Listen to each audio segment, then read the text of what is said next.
దేవా, మీరు తప్ప నాకెవరున్నారయ్యా? నా దిక్కు నీవే కదా, నా ఆధారం నీవే కదా. నీవున్నావని ధైర్యంతోనే కదయ్యా నేను బ్రతుకుతుంది. నువ్వు ముఖం చాటిస్తే నేను ఎట్లా బ్రతకగలనయ్యా? నా ప్రార్థనకు నువ్వు జవాబు ఇవ్వకపోతే ఎలా ఈ భూమి మీద నేను మనగలనయ్యా? నిన్నొక్కడిని ఆధారం చేసుకుని బ్రతుకుతున్నా.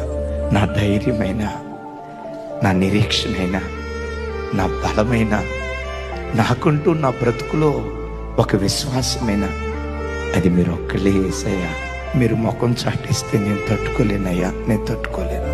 నేను నమ్ముకుని నిన్ను ఆధారం చేసుకుని బ్రతుకుతున్న వాడినయ్యా.